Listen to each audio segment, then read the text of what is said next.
She goes, one, yeah, you need to get out. Not like in a week, not like in a month. I'm talking now.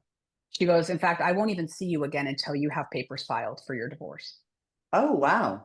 She said, this is so toxic. It is so Oh, bad. He mm. has been emotionally abusing you for 13 years. You need to get out right away. Hey, empowered survivors. Welcome to the Let's Heal Show. I'm your host, Beth Jones, aka the Healing Mentor.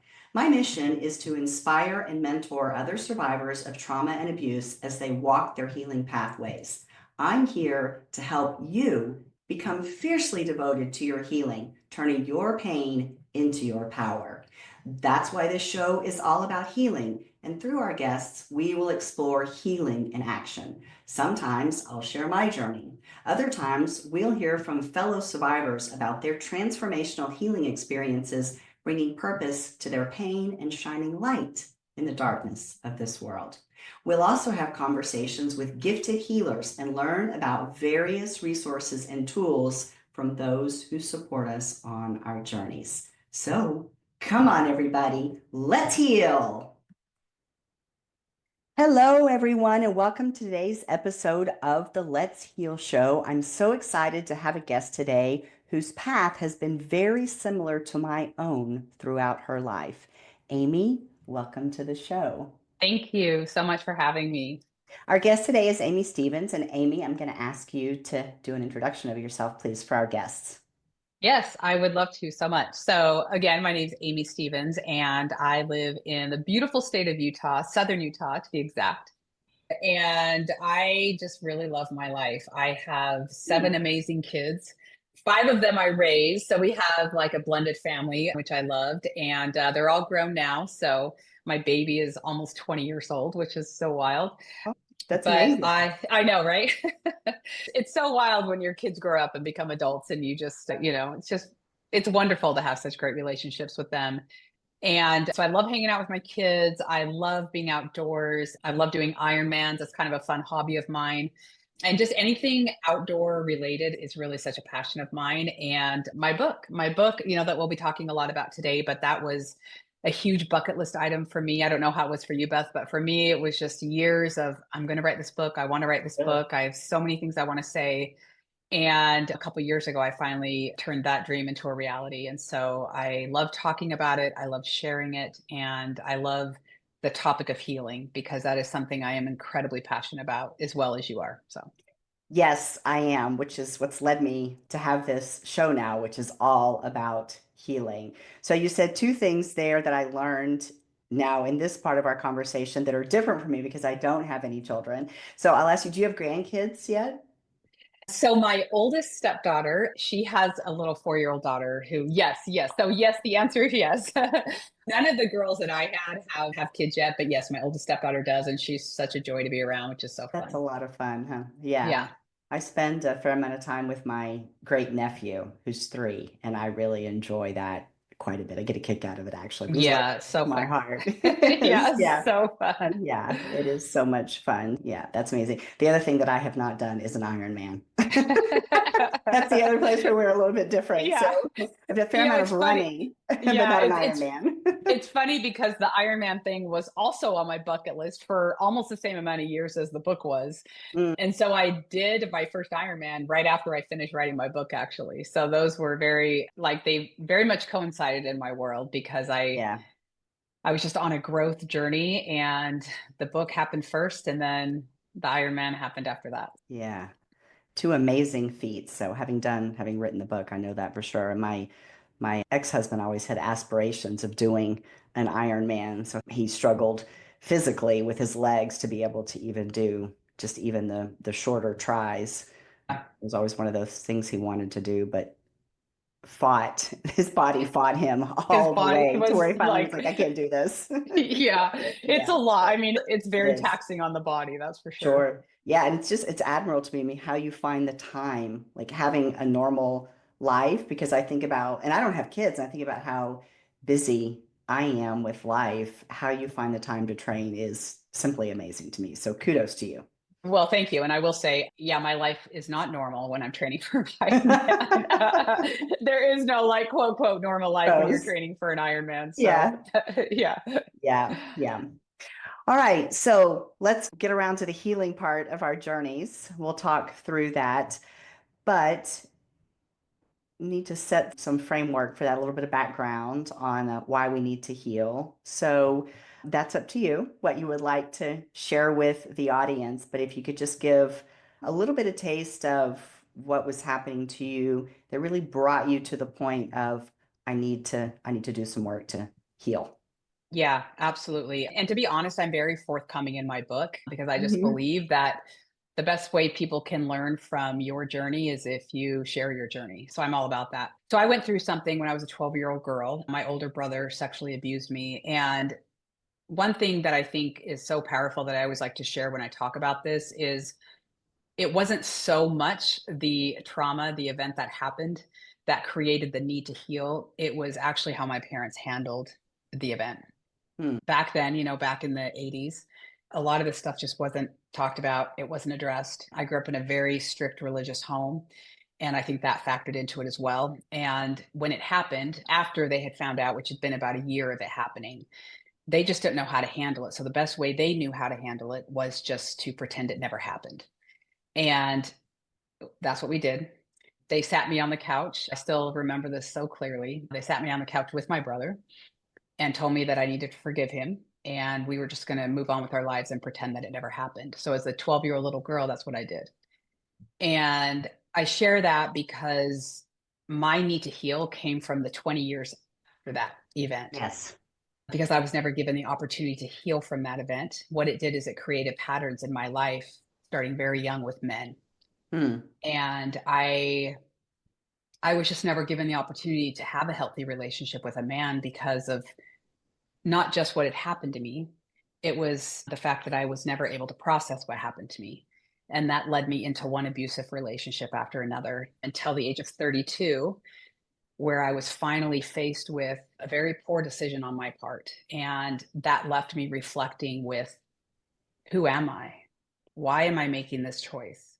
Hmm. What is it about me that I'm not seeing that led me to a decision like this? And that led me straight into a therapist office and gave me an opportunity to work with a therapist that I had never had an opportunity to work with before. And she was the first, and this was after years of going to different marriage counselors and other counselors that just didn't quite know how to put the pieces together, so to speak. But she did. And she asked me one question after another about my past and started putting some very obvious puzzle pieces together that made her realize something happened to me as a child. And nobody had ever been able to do that. And so this question of what happened to you as a child had never come to me. But when she started putting the pieces together, when I was in her office, and this took one visit. So I am such a believer in, when therapy is important, but the right therapy is the most important. Yes. I And completely agree. she was the right therapist. She had the skills, the knowledge, the background, the expertise to be able to put those missing pieces together, to be able to come to me with a question of what happened to you as a child. Because the thing about what happened to me as a child is it had been brushed under the rug. I had been told as a 12-year-old girl to pretend it never happened. So that's exactly what I did. I pretended it never happened. Hmm. And 20 years later, it was the furthest thing from my mind. But she was able to put those pieces together, and that was the beginning of my healing journey, was finally given the opportunity to work with a woman who could truly help me. So Yeah.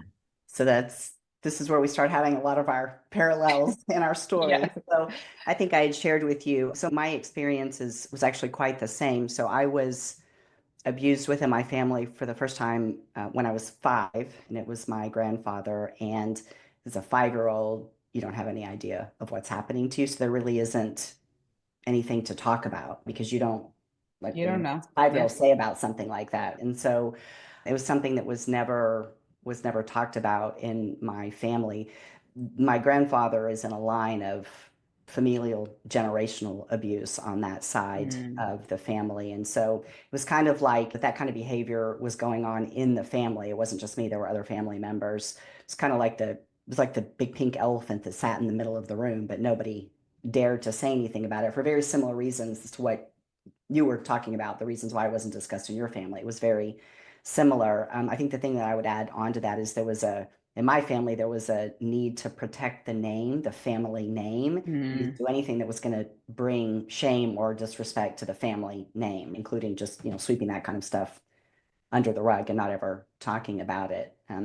Because of that issue, the sexual abuse in the family, my father is a cycle breaker, so he never perpetuated the sexual abuse onto me.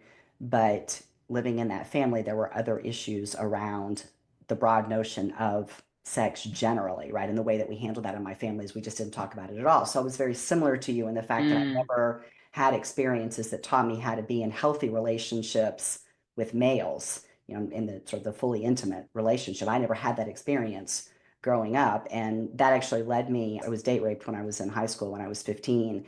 And because of that family dynamic, I never told my parents about mm. what happened. And so I internalized that and dealt with it on my own. And so it started for me at 5. And I tell people I went on for 45 years just stuffing all of my emotions and my trauma and my abuse into this box around me until the day came when it was time for me to have my awakening to what I'd been through. So Yep. you suddenly get to a place where you're like, okay, what's going on here? And move forward. And interesting, you said I was reading one of the things you wrote in here, the dedication, your therapist Judy, I think is who you're referring to. Judy. Yeah. So what you said to her. So I feel you say that she was the woman who truly changed your life in every way. And I tell people that my trauma therapist literally saved my life, right? Getting to the right person. So I completely agree with that. And I was similar to you. I'd had years of therapy before I got to trauma therapy with her, but that changed everything having someone who actually who understands what we've been through, right? And in particular, Yeah. I think it's important, if you've been through child sexual abuse, to have someone who understands that and how it manifests in our life and then what we go on to do to ourselves to live. So, Absolutely. Well, and to stack on top of that, something I'm always telling people, because I have people come to me all the time asking, like, okay, how do I find a good therapist? What am I looking for? And I think one of the things that's really critical is if you do have early childhood trauma, which I would consider what we both experienced that, yeah, you need to find a therapist who really specializes in early childhood trauma because it is really a whole different type of questioning and therapy versus, I mean, trauma is trauma, but early childhood trauma, you've got to dig a little differently and a little yeah. deeper to get to it. Yeah, you do. I mean, and I think about that with myself and even you at 12. I mean, that's so young to experience that type of thing and really I mean, you have no idea how to cope with it, right? I mean, you don't even know what to do with it. You So, don't even know. In fact, in my no. book, I put pictures at the end of every chapter just to kind of make it a little bit more personal. But at the Yeah, end of the chapter that I talk about the abuse, there's a picture of me at the age of 12. And it's so interesting because even now, every time I look at that picture, I'm like, you're so little. You were so young. Of course, you didn't know how to handle that. And I think sometimes like we think we should have handled it differently or better. But even at 12, I mean, it's nothing like a 5-year-old, yeah. but even at 12, I just was so incapable of knowing how Oh, to yeah. handle that at Oh, that yeah. age. Yeah. Well, and then the event itself, but then there's the response after it, which is also traumatic. And in some ways, I mean, I would think maybe even more. What I went through, I would say, in my family had a bigger impact on me than either of the events themselves, but dealing with them afterward had a much bigger impact on me. I completely agree with that because the trauma is one thing, Mm. but the response to the trauma and what you're left having to cope with alone, that is actually what creates the years of how your life shows up post Yeah. trauma. Yes. Yeah. Yeah. That's exactly right. So, all right. So let's go on and talk about some happy stuff. The Yeah, healing let's part of do. I it, love which that. is the Yes. fun, right? It's the fun part to talk about. So the actual catalyst, the final straw for you, I mean, was there a moment or something that happened to you where you said, okay, I'm going to go find Judy now? Yes. And I'd love to be very open and candid about this. This is actually a very difficult thing for me to talk about even to this day, 20 Oh, years later. are you Um, okay I'm talking great to about it? talk about it, and Okay. Well, hopefully you're great for thank me to you. share it. Will be. Yes. And thank you. Yes, but I'm very forthcoming about it in my book because I want to portray what led me to really dig deeper. So I was in a group with a lot of people, and I was very good friends with a guy. He was married, I was married.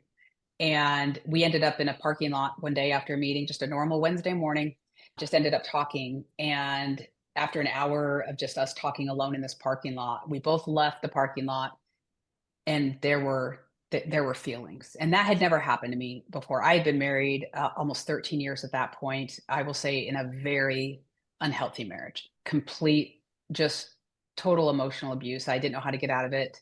Part of my cycle, right? And I left the parking lot that day feeling some very strong feelings towards this man I had known for 2 years, and I was very taken back by it. That was the catalyst for me because I was suddenly feeling something that was completely out of alignment with who I was as a person, Yeah. and I couldn't make sense of it. I grew up in this very religious home. I had lived a very religious, strict life. Mm. Didn't have sex till I was married, had never done anything wrong, didn't have a sip of alcohol at that point. I mean, my life was, I was a straight arrow, so to speak. And now here I was at 32 feeling something that was so far out of alignment with who I was as a human being. I didn't know how to make sense of it. And so the irony is a week before, a client of mine who was actually introduced to me from this man who became a client of mine, I had been at her house talking with her, and she had been telling me about this amazing therapist that she was seeing. And I didn't think of anything of it at the time. She was just telling me all about it. Anyway, when this happened a week later, I was like, I've got to, like, what is wrong with me? Like, why am I feeling this? And so I reached out to her and I said, you know, that therapist you were telling me about last week, can I please get her contact info from you? Like, I'm going through something right now. So anyway, so I took action. I felt something, it was out of alignment. Nothing had happened at that point yet, but I took action on that. And I Mm. reached out to this therapist. I was in her office a week later and I sat down with her and she said, "Why are you here?" And she was just this old lady that you could tell had been picking people's brains for 50 years. And she was candid and direct and all the things I needed in a therapist. Yeah. And she said, "Why are you here?" I said, "I'm here for two reasons." I said, "One, I'm in a horrible marriage that I don't know how to get out of. And I need help. Should I stay? Should I stick it out? I've been told to stick it out for 13 years. Should I keep sticking it out?" My second reason I'm here is I felt something last week for someone who's married, completely out of alignment with me, and I need help because I'm scared of where that's going to go. And so she said, "Okay, let's put that second thing on the shelf for a minute. I want to Mm. understand your marriage." And so we spent she goes, "Just tell me everything about the last 13 years of your life." And so I walked her through 45 minutes of, I condensed 13 years of horror into Yeah. a 45-minute window. And she just sat and looked at me and she said, "Okay, so two things I want to say." She goes, "One, yeah, you need to get out. Not like in a week, not like in a month. I'm talking now." She goes, "In fact, I won't even see you again until you have papers filed for your divorce." Oh, wow. She said, "This is so toxic. It is so Mm. bad. He Mm. has been emotionally abusing you for 13 years. You need to get out right away." Mm. So she said, "That's the first thing I want to say." Yeah. But she said, "More importantly, what I want to understand is why in the world have you stayed in this relationship for 13 years?" She said, "I want to understand that." And that's what made her different. Every Yeah. counselor, therapist I had been to, they never dug. They just were like, "Yeah, let's try and save the marriage. They were marriage counselors." Yes. Very Yes. different, very Very different. different. Yes. They were trying to save a marriage that was unsavable. Mm. Yeah. And I finally had a woman in my corner saying, "No, don't save this god awful marriage. Get out of it. Yeah. And let's start to understand and peel back the onion as to why you're still here 13 years later." Yeah. Starting to look at the individual, right? Not the, Yeah, yeah, exactly. which is Looking at the amazing. individual. When you feel Yeah. somebody that finally for the first time sees you and wants to help you, Yes. it's a really an amazing, I know exactly what you're talking about, that feeling of, so my therapist was not the first person who made me feel that way. I told two friends of mine were the first two people who I told about what I was experiencing when I had my event that led me to healing. And it was the first time I ever felt like people cared about me, really cared about me. I think it was the first time I ever felt unconditional love from the two of them. And then Yeah. again, when I spent time with Monica, which is sort of what you're describing as well with your therapist. Yeah. And so that was incredible because I had never had anybody dig and want to understand. Yeah. And so she just started poking around. She goes, Yeah. "Tell me about all the relationships you've been in." I mean, I got married so young. I got married at 20, didn't know who I 19. was. Oh, yeah. Oh Yeah. goodness. And so she's like, just tell me about all the relationships you were in from whatever time you started dating, which was about 16. So there's a 4 year window there. I just tell her about the 4 or 5 relationships I was in. Mm. And after kind of describing all of these relationships to her, she just sits there and she just looks so perplexed. And there's like this awkward moment of silence. When we just met, this was our first appointment. And she goes, have you ever in your life been in a healthy relationship with a man? And it's so interesting. It's like I can literally remember exactly that moment in her office where I was sitting, everything about the room. It was like that was such a core memory for her to ask me that question because nobody had Yeah. ever asked me that. I had never in my life once reflected on all my relationships with men to try and put the puzzle pieces together. Hmm. And as I sat there and thought about that, I said, no, never in my life have I been in one healthy relationship with a man. And she said, okay, what happened to you as a child? I said, nothing, not one thing. I said, I grew up in a wonderful home. I had great parents, great family, great childhood. Nothing happened to me. I couldn't even remember. You couldn't remember. No, it didn't even come to mind Ah, interesting. because it was never part of my world. I mean, it had been brought up a couple times as an adult, but maybe like 2 to 3 times in a 20-year period had it been brought up. And so it wasn't like part of my life. It wasn't Yeah. something I thought of that meant anything in my life. It was something I thought had been dealt with because the way I was taught to deal with it is how it was dealt with. Yeah. So why Just would that bury it. be? Yeah, I Yeah. just buried it. Yeah. And she was like, no. She goes, I have done this way too long to know that something happened to you. And she said, well, she goes, you're not leaving until we figure it out. By this point, my 45-minute therapy session was now at an hour and a half therapy session. Ah, yes. And so she just starts digging, right? She starts probing, asking questions. And all of a sudden it's like, I have this memory. It was like 20 minutes of this, right? And all of a sudden I was like, oh my goodness, there was this one thing that happened when I was a child, but it was like no big deal. It was with my brother. Like I handled it. It was like no big deal. She goes, can you tell me about it? And so I tell her about this 1 year abuse with my older brother. And she said, Amy. In fact, I cry every time I think about this because it was like for the first time, like I was like, whoa. Yeah, I know that. Yeah.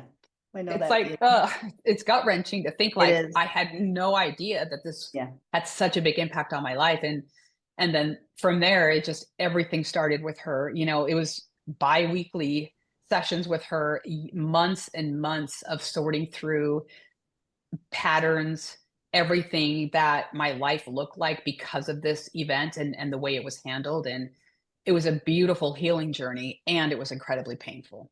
Yeah, it is. I say the exact same thing. To me, it's the most difficult thing I've ever done in my life, but it's absolutely exquisite what I've been through. It Yeah. is. The transformation is really the beautiful part. Yeah.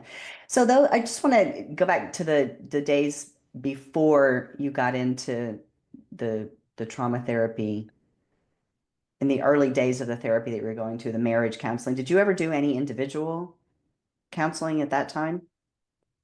No, and I'll tell you why. So I grew up in this very religious home, and how I was taught to handle stuff was to go to my church leaders. And so that's what I did. Every time I would be frustrated in my marriage because it was just awful or I didn't know what to do, I would go to a church leader.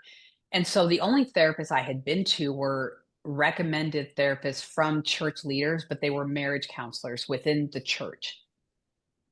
And a couple times like I met with them individually, but it was never like it's crazy to look back and be like, why didn't I go search for my own therapist? But it just that Hmm. wasn't how I was raised to do it. And so Yeah. I did it the way I was raised to do it, which was go to this person. He will lead you and guide you and give you counsel, and you will follow his counsel. And that's what I did for 13 years in this Yeah. marriage. Yeah. Yeah. Yeah, so my issue was that I did not have the ability to say to a therapist, this is what I'm dealing with. So I would sit in their office. I always had this innate need in me to go get therapy. And my ex-husband and I did plenty of the marriage counseling, but I did go to individual therapists off and on, what I call basically couch therapy. And I literally would sit on their couch and cry uncontrollably. And I never had one of them say to me, never do the excavation, the digging that you've had and that I've had now with the proper therapist. They never wanted to dig into that and figure out, why are you doing that? You're in here 6 weeks and you're crying every time you're in here. And we're not really talking about anything, but you're still crying while you're in here for all of these weeks. And so I never progressed because nobody ever dug into it. And I did not, I mean, I had no voc, and I mean, what happened to me both times when I was a child, and I experienced bullying when I was in high school as well, on the backside of the date rape that I experienced.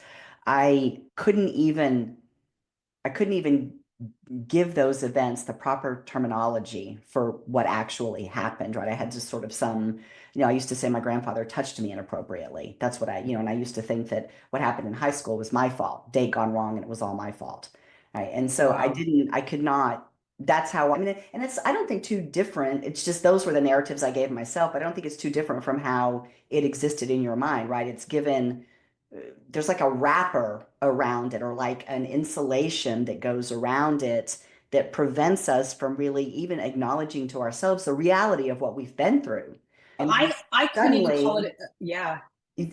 that awakening is just, and then you can start talking about it, right? You can tell somebody this is what happened, but it's only when you start to get that awakening and the knowledge that you can actually do that.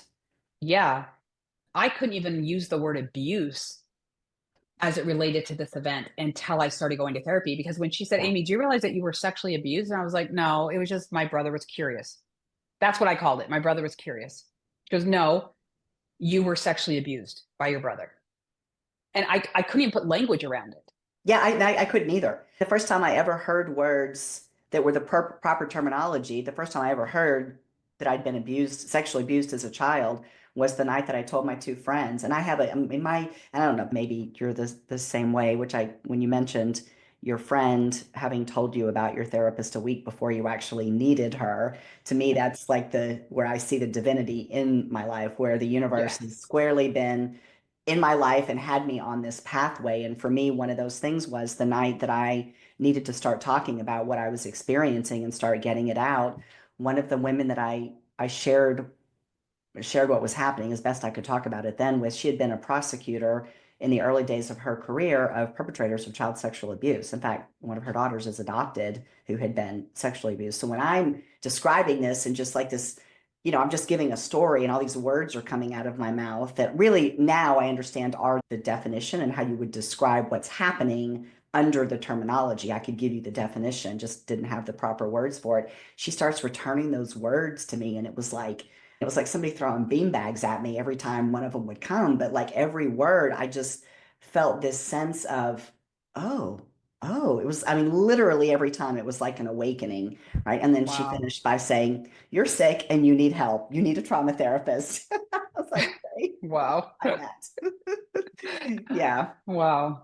Yeah. So that's interesting to me, though, that just never, when you're talking about that, never having anybody that really explored with you and tried to get down to the root of what you were dealing with. Right. And I had a similar experience just for different reasons because I was just incapable of saying anything about it. I couldn't explain anything about the way. I mean, because even and we touched on this, but even within the family unit, right, and the response to that and the way you're forced to deal with it, that is very traumatic. And even all of that was buried for me, right? I couldn't even get that out. I mean, I used to cry like it. I'm kind of a sap anyhow at Hallmark movies and cry at that kind of stuff. But I would always cry whenever I would see a dad and a father or a husband, a wife depicted on TV or a movie in like this loving relationship. It would bring me pain, like physical pain in my body and my heart region that would just provoke. I mean, I would just start crying. And I never Wow. understood. I knew I was having that, but I never understood it until, of course, because that's the type of I'm seeing something that I perceive to be one way that I've never experienced in my life, and I was grief for what I had never experienced. But Yeah. I had no way of knowing that until I found somebody who could actually help No. me figure it out. Yeah. Well, what's interesting is after I had really gotten into therapy, I'd probably say within a couple months, I started realizing the deeper healing actually had a lot more to do with my parents than Hmm. it did with my brother, because it truly was how they had handled it, and then not just how they had handled that event, but multiple events after that in terms of allowing me to date certain men. I mean, when I was 16 years old, I dated 3 men over the age of 21. I, Oh, as a mother of four daughters, I cannot wrap my brain around that. And they allowed that. So there were a lot of things that they let happen that really created a lot of trauma in my life. And so as I started working through this healing process, it was really understanding I had a lot of things to forgive my parents for. And that was incredibly painful because I had never looked at that aspect of it. yeah. And it was a lot of forgiveness for them. And thankfully, and my therapist was amazing enough to really counsel me on, Amy, you need to talk to them. You need to share this with them. And I was very resistant to it because you don't want to hurt people that you love. Yeah. And I loved my parents. I had a great relationship with them. They were good, wonderful people. And she spent a lot of time just saying, Amy, when you're ready, like you really need to talk to them. You need to sit them down. You need to share with them how these things have impacted your life, and you need to Hmm. heal, and you need to talk to them. And I am so grateful every day that I listen to her. I mean, it took me about 6 months of working with her to finally sit my parents down and talk to them, and I'm grateful every day that I did, because we had some very healing conversations. They were incredibly they were so sorry, they did the best that they could. They did. Yeah. And then 2 years after that happened, they both passed away. Oh, And so just knowing that I was able to heal with them beautiful. is beautiful. I always tell people that are on this healing journey, if people have already passed on, you can, of course, still forgive and let go. But if they're still here, take the opportunity to have those conversations, Yeah. because I'm grateful every day that I did that with my parents before they both Yeah. passed away. Yeah. So my grandfather was the first hurtful relationship that I had to heal, and he died in 1994, and I started my journey in 2020. So I've done all of that Yeah. inside of me at a spiritual and soul level, and I've had some super powerful experiences with that. Have been really, really cool. Universe, God Wow. working. I mean, they're Yeah. super amazing. And part of it is for teaching and for educating, because that's what I do now, is to help people with their healing journey. My parents, I had exiled for probably 10 years, 10, 12 years. I had no relationship with them whatsoever. And in fact, before I started my healing journey, I had sort of worked through coming to terms with the fact that I might not ever reconcile with them, that they might pass and I might not ever. I remember somebody asking me one day, are you really sure about that? Like, you're sure you're really going to be okay with that? Luckily, I didn't have to find out, because one of the beauties of my healing journey was being able to connect back with them and have a relationship with them again. And it's for the last 3 years, which has been great. I mean, there's still things that we're working through as a family, because it's deep seated what we've been doing. And Yep. my mom's had some stuff on her side of the family as well. So there's a lot of ugliness that's there, that's sort of getting Sure. cleaned up now, and we're moving past it. It's just taking some time, but having the opportunity, right, and everybody being back together again and having them back in my lives has been one of the greatest gifts. And so I say the same thing to people, right? I mean, really, if you have the opportunity to work through it, it's truly one of the blessings of going through a healing process. Oh, it's a gift. It really is a It gift. is. And even just to hear them acknowledge that, Yeah, that they did it wrong and they would have done it better had they known, like, that was healing for me to hear that. sure. So yeah, so that's always my recommendation is, if you Thank you. can, if you're able, if there's an opportunity to have those conversations, have them, because you Yeah, never do it. know. I mean, Do it. I couldn't even have imagined at 34, both my parents would be gone when they Yeah, were. yeah, that's young to lose your parents. And like, I mean, I'm grateful mine are both still alive, and we still have time to continue to work on dealing with some stuff in the family, which we're actively dealing with. I mean, because Yeah. it's Good. everybody in the family is impacted. I watch, because it's generational. I watch it, move down the line from my grandfather, and he's a survivor too, which is part of my healing process, is to accept him, to accept the people who hurt me as survivors, just like I am. and understanding that what they were doing was really just coming from a place of unhealed, being an unhealed survivor. They didn't know Yeah. any better, right? And that's how I'm able to let go of the feelings that I was holding inside of me that weren't great for me to have inside of me. But, my grandfather was obviously abused. Then it goes down to the generation, his kids, my aunt and my dad, and then it comes down to my generation. And now watching it go down to my sister's kids, right, in that generation. And now my nephew has a 3-year-old. And so I'm like in this place, I'm like, Hudson is not getting any of this. We're stopping all of this, Yes. right? So the young one, the 3-year-old, I'm like, we're good. But it takes time when you're dealing with that long of a line. And then certainly I'm pretty sure my family goes back further than that. Wow. There's just a lot of karma that's along with that to deal with. So it does take some time, but I am grateful for the opportunity. I am. All right. So let's talk about the writing, getting to your book, which is Yes. titled Turning Pain into Purpose. And I have a copy of it here so everyone can see. You see where I'm like, oh, I said that the exact same way. Yes. So, right? Yeah, my flag's there. So tell me about getting to the book. Yeah. So, fun story with the book. So, going back to my healing journey back when I was 32. So, I spent about a year and a half in her office. Yeah. And just, it was like I started my life over. I remember finally, after my divorce was final, after getting that toxic relationship that I had unfortunately stepped into out of my world, and finally being able to say no to men, because that was really if I could sum the abuse up into kind of like the pattern it created in my life, is when my brother abused me, he was sneaking into my room at night when he thought everybody was sleeping, and he thought I was asleep and I was pretending to be asleep. And it Uh, created a pattern in me where I had no ability to say no to men. yeah.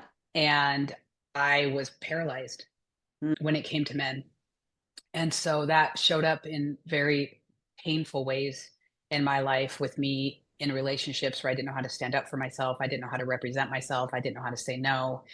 And so when I started this healing journey, I really had to end that toxic relationship. And I remember for the first time being able to say no to him and be like, get out of my life. It was so freeing. It was so freeing for me. And just even filing the paperwork for my divorce was so freeing. Know that feeling. Yes. And so after many months of therapy with her, she's like, okay, it's time to start dating, like in a healthy way. You've never dated once in your entire life. Here I am, a 32-year-old woman. I've never been on a good, healthy date. Yeah. And, I and so got that you was, beat on that one. I was yeah, over 50. yeah. So that was really a beautiful experience for me to date Yeah. in a healthy way. And so I Mm. really enjoyed that. And so, but as I was going through all of it, I just remember thinking, one day I'm going to write a book about this. Like, Mm. I don't know when I'll have the courage to do it. I don't even know what that would look like, to have the courage to share my story. I couldn't even like I set the goal, and at the same time, I couldn't even imagine accomplishing the goal, Yeah. because it just felt so big and so scary and so vulnerable to share the whole story, Mm. my mistakes, my life, Yeah. Yeah. my family dynamics. It was too big. It was almost too big to imagine, but a seed was planted. Mm. And so the years went on. I ended up getting remarried about a year and a half or so later to a wonderful man. We blended our families, raised, and just over the years, I would just be thinking about that book. One day I'm going to write this book. And so fast forward to 2018. And I remember the very beginning of that year just thinking, this year, I'm going to start this book. I'm going to write this book. And on January 1st, I sat in my office, opened up my laptop. And I will say, I'm not a writer. I never, in fact, I think I failed some English class at some point in my life. Like, Why they give us an editor? yeah, writing was not a thing that Mm. I had a skill in. So I thought, now I've written a 325-page book, but Yeah. back then I was like, how am I going to write this book? It just seems so big and audacious and Yeah. so far out of my comfort zone. But so I set a goal that I was going to write 100 words a day. And so I started that in Okay. 2018, and just Okay. 100 words a day. I'm like, if I can just put 100 words onto this Google Doc every day, I will write this book. And so I started writing it in 2018, did it. in about 5 months. But here was the interesting part. I didn't know how to end it. Uh, I like it was like I'd written this story, but there was mhm. no ending to it. And I couldn't figure it out. And for months, so every day I'd written my 100 words or more. And then I get to this part where I have to like tie it all together, right? I have to Yeah. come up with an ending because you have to end the book. Yeah. And I didn't know how to do it. And I spent the next 5 months trying to figure out the ending to this book. And finally, at the end of this year, I just thought, you know what? Maybe I'm not supposed to write a book. Maybe this was just a really long journal entry for me, and that's what it's going to be. So, to be honest, what I did at the end of that year of 2018 is I put my book on the shelf. I saved that Google Doc, never did anything with it. I just didn't know what to do. And I Mm, just kind of let it be. Well, let's fast forward to 2020. And at the end of 2020, my husband, we'd been married about 10 years and just had a really beautiful marriage. And something started to show up that we both realized he just needed to work through some stuff. And we both realized that our marriage would need to be the sacrifice for that to happen. mm, And it was painful beyond words.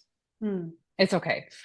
It was the most beautiful thing that's ever happened to me, and quite honestly, the most painful thing because I mm, never thought that marriage would end. And we had raised this beautiful family together, and we were happy, but some things showed up that just needed attention, and our marriage was just not going to make it. And so we mutually decided that it was time for us to part ways, and it was hard, it was painful, but it was the right thing. And but so many beautiful experiences came from that, and my book being one of them, because as the marriage was winding down and we were starting to realize that, that this needed to happen, and going back to my therapist, she actually started, so we kind of brought her back into our world. And, in fact, I say this in my book, she not only saved me once, she saved me twice because it was just so painful. And I really leaned on her for guidance during that ending mm, of the marriage. But I would have a lot of spiritual experiences as that marriage was coming to an end. I would wake up in the middle of the night, I would have dreams. And anyway, I would have lots of mm. thoughts coming to me. And this one night, it was probably about 3 weeks before we decided to get divorced. But I woke up in the middle of the night and I'm just laying there and I'm just crying and kind of looking over at my husband, realizing like this is actually happening, like this marriage is ending. And um, I just had the most powerful thought come to my mind, and it was, uh, sorry, I cry every time I think about it because it was such a powerful experience. But Mm. in that moment, I just had this thought come to me, and it was the reason I could never finish my book is because my story wasn't over yet. Yeah. And I realized in that moment, like what I'm going through right now, this is the end of that story. Somehow, some way, I didn't understand it at the time, but I Yeah. just knew in that moment, I'm like, this is part of my book and I Yeah. need to go through this. And so I just sat with that for many hours that night. And I realized one day when I've healed enough from this trauma, I knew I was right in the middle of a trauma at the moment, but I knew one day when I'd healed enough from this trauma, I would start writing my book again. And that is exactly what happened. I can remember I woke up on July 11th. No, sorry, July 12th, 2021. And I was laying in bed and just feeling a lot of peace and healing in that moment. And I laid there and thought, it's time to start writing again. And that day I got my computer out, pulled up my old book from 2018, reread it and thought, this is crap, threw it away and started over. And 5 months later, I had a finished book in hand. And so it was just like the book was such a beautiful journey for me Yeah. because it so many spiritual experiences led up to the book. And what was so powerful too is by the time I knew it was time to start writing it, it was like I couldn't stop the words from coming to me.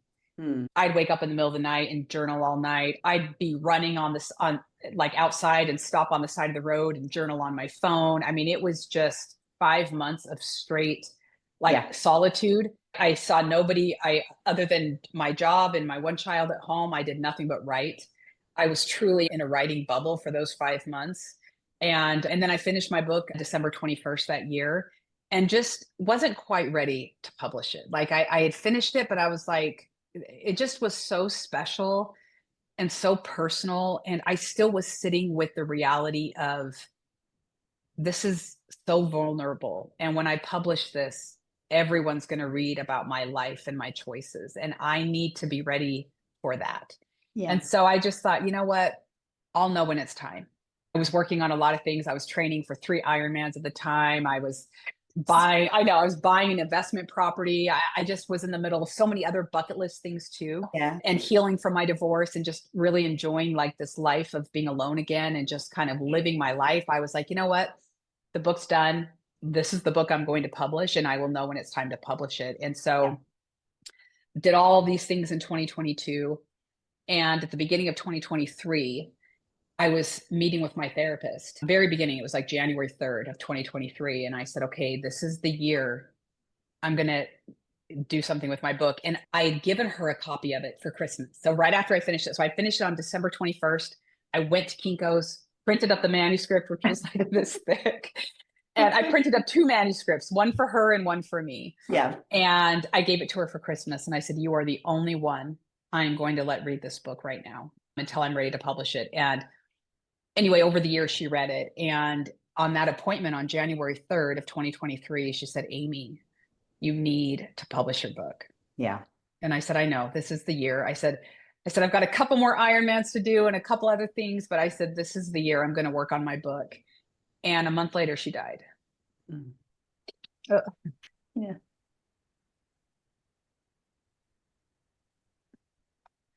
Sorry. It's okay. love, I know that feeling. I know what she meant to you. I do. yeah, she meant Yeah. the world to me. And Yeah. so when she died, I just was like, I made such a big decision in that moment. I said, this year, I will not end this year without getting this book moving in the right direction. Like I knew it. I was like, it was my promise to her. It was my promise to myself. And so the year went on, and I was just like, I didn't know what to do. I'm like, how do I publish this thing? Do I find a publisher? Do I self-publish? I just had so many questions, right? Not having any connections to the writing world. And I just didn't know what to do. And the year was progressing very quickly. And around September of that year, I was out on a walk. I do a lot of walking and thinking, and that's my processing time. And I'm just out on this beautiful walk outside. And I just have this moment on this walk where I was like, Amy, it's time. Like the end of the year is in 3 months. You promised Judy, you promised yourself you would not end this year. So I started thinking, okay, tactical. What's my next step? And literally this all happened in a 2-mile walk. And I'm just thinking, okay, what am I going to do? How am I going to get this book out there? How am I going to publish it? Okay, where do I even start? And as I started thinking about the start, I realized, you know what? I've never even shared my story publicly. I've never even talked about it. And I just thought, that's what I need to do. I need to get on a podcast and I need to share my story because I know if I can share it publicly, that will give me the courage and the bravery and I'll be able to publish this book. Because that piece was still so big, right? Yeah. Writing it was so big, Yeah. but now this was so big. Yeah, get into the public, letting everybody see it now. It's not just yours anymore. Exactly. And so I had this friend of mine who I actually done a podcast with after I did my first Ironman. So he's like a local podcaster.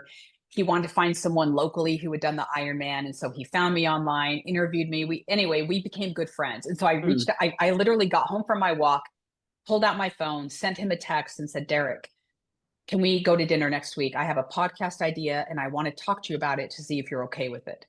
And he was like, absolutely, I'd love to. We go to dinner the next week. And I told him about what happened with my brother. And I said, this is what happened. I've written a book about it. I'm ready to share it. And I want to share it on your podcast. Are you open to a very vulnerable discussion about sexual abuse? And he said, I am all about it. Let's do it. And a week later, I was in his recording studio. And a week later, it was out. And so that happened in October. And that was just the starting. I mean, that just turned everything from there because that podcast came out, which was so big for my siblings because one was on board and the other ones weren't, especially the brother who did it. Of course. So I had a lot of very difficult, painful conversations to have. And I did. I had him. I said, this is coming out. I'm sharing my story. I've told you guys for years that one day I would share my story. And here we are. This is it. It's happening on Saturday. And so that podcast was a turning point for me because the podcast came out. So many people reached out to me after listening to it and said, oh my gosh, Amy, the same thing happened to me. Your story is so inspiring. And those messages breathed confidence in me to publish my Yes. book. Yes. And then that podcast led to another one and another one. So in a 2 month time period, I had 3 podcasts come out. I had people reaching out to me that had contacts that said, talk to this person, talk to this person. I talked to people who had published traditionally. I talked to people who had self-published, ultimately decided that for what I wanted with my goals, my timeline, my creative style for the book, a self-published book was the route for me to go, which was a big decision for me to make because I was so confused on that for a long time. And so made that decision, started the editing process at the end of December. That took months, as you well are aware. Yes. The editing process is a Yeah. lot of Yeah. time. I think I read my book 500 times before it came out. And the beautiful thing is, right on my birthday, on March 18th, that book was published. How In lovely. 2024. So that's kind of the story of the book. How lovely. Yeah, that's amazing. Yeah. It's interesting you say it was a bucket list item for you and something you always wanted to do, and you knew you were going to write your story for a while. So well, of course, I mean, I didn't know I had a story to write until I got to June of 2020 when I began my healing journey. And then it was probably 9 months before I started to realize that I did have a story that had power that needed to be shared. But much like you, I was still going through the healing process. So it took me a little bit of time to get to the place where I wrote a chapter in a book that I call the Cliff Notes version of my story. And when that came out, I was like, I'm never doing this again. I'm like, I wrote a lot professionally and I'm a good writer, but Wow. this is a very different type of writing, as you know, right? I mean, Yep. you're bearing your soul, very vulnerable, Very, and very. it's very emotional to go through that process to get it Oh, down, yeah. write it like that. Yeah. So after I wrote that chapter, I was like, one and done. Never am I writing again. And I tell people that was like the 25th time I learned the lesson, never say never, because, Yeah. you know, and yeah, but that was clearly both of our stories are meant to be out in the world for the reasons that they are out in the world to inspire other people, really to heal, right? To do the work to heal. And that's the Yeah, important part about both of our stories, right? And why absolutely. it's powerful to be sharing. So thank you very much. I appreciate you sharing everything with us today and being so vulnerable and sharing your emotion. It's beautiful, really Oh, thank beautiful. you. And thank Very you for inspiring. having me.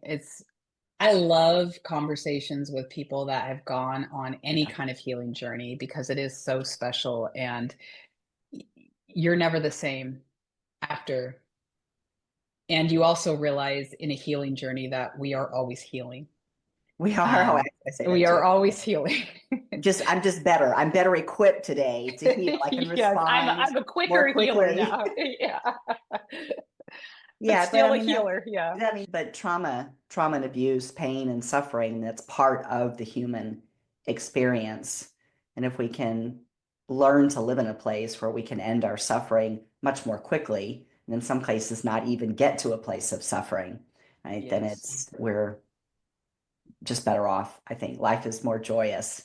And ultimately, I tell the word heal for me means to hope, evolve, and love. And heal ends with love for me for a reason, because ultimately initially it's about self-love and receiving spiritual love, seeing the spiritual love that's always been there for us, having self-love, and then going on to be able to really have healthy loving relationships, Yes. as you know, with other people. And for me it's a variety of relationships, right? So I'm still working on the partner spousal male, that I'm still working on that one. So I've been learning some things for a while now, pretty intently, even up until probably the end of last year. So I can clearly see that learning going on. I'm working on it. I'll get Yes. it right eventually. I feel like I will. I tell people there's no way that God is going to let me go through what I've gone through in all of my life and have my healing journey and have this platform that ends with the word love and not and withhold that.